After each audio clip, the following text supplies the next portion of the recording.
Hey everyone, Matt here from Retire Early and Happy. In this video, I'm going to cover investing for beginners. So let's get right into it. Step one is choose a broker.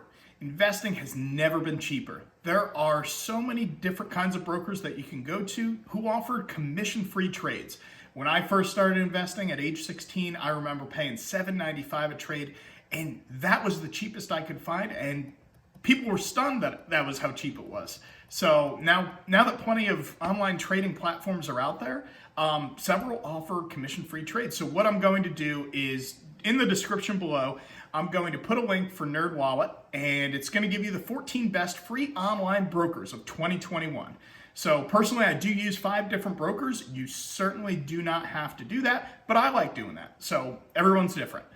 Step 2, make room in your budget. Make sure that you pay yourself first. I suggest saving and investing at a minimum 20% of your income. If you could do more than that, go for it, baby. So for myself, I save and invest over 50% of my income. I know that's a bit extreme, but it just tells you I am practicing what I am preaching. I'm not just some guy blabbering off. So if you're in the position where you can do that, great. If you could, if you're struggling even with the 20%, that's fine. I totally understand. Here are some quick ways that you could save quite a bit of money each month. So the first way you could do it is pack your own lunch instead of eating out with work buddies. I know that's tough. Trust me, I love to eat. The next thing you should do is cancel your cable package and just switch to a cheaper streaming service. There's plenty of them out there. There's plenty of great entertainment that's real cheap. Next, skip the coffee shop and brew your own coffee at home. I know those coffee shops are good, but is it worth the money? I don't know. Some people might say it is. I don't know. Anyhow, cut down on the name brand items. You could always go with the generic option. A lot of them are just as good.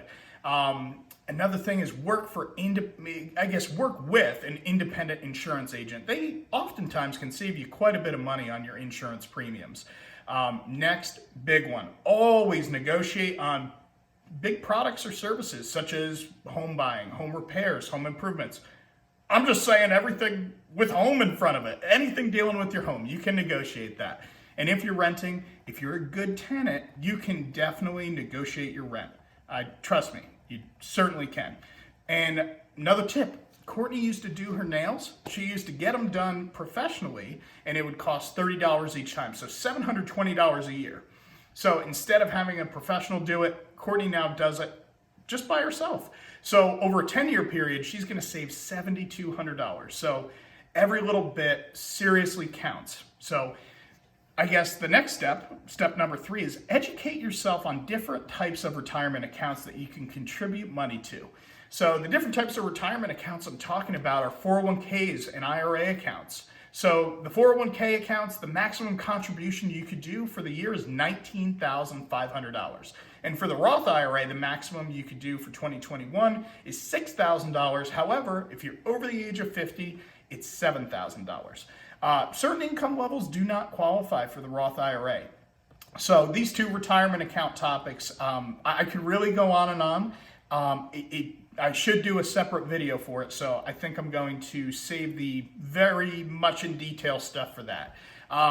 So step 4, do your research on different types of exchange traded funds and mutual funds. You could do this simply just by going to Google. So the 4 main types of exchange traded funds and mutual funds that I suggest are growth and income funds. So they're the most predictable funds in terms of market performance and probably the most suitable for people closer to retirement age. Growth funds, they're fairly stable and growing companies, risk and reward are moderate. And then there are aggressive growth funds. They're the wild childs. I mean, you never really know what you're going to get. High risk, high return funds. And that might not be suitable for everybody. So, always do whatever you're comfortable with. International funds are the final one. So, and these are just funds that invest in companies all across the world. Some of the best companies in the world are in China, and even in other countries for that matter. So, always consider that as well. One of the biggest myths that I know are those that are very wealthy did so by taking huge risks in single stocks, and that could not be further from the truth. I've read plenty of articles online of people doing that. However, I've never met somebody in real life that's done that.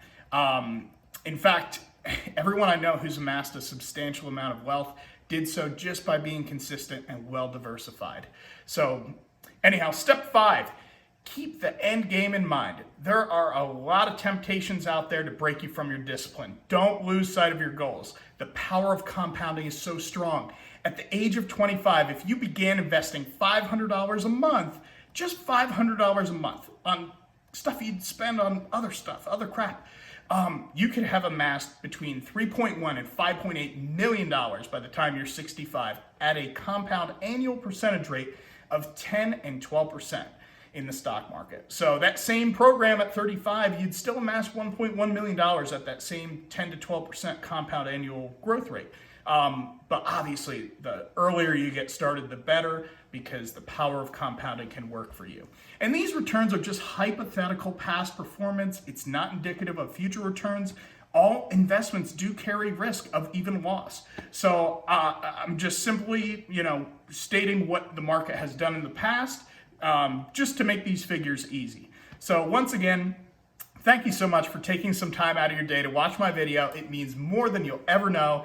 If you haven't done so, please like and subscribe. And if you found this helpful, don't be afraid to share it with your friends and family. Thank you so much.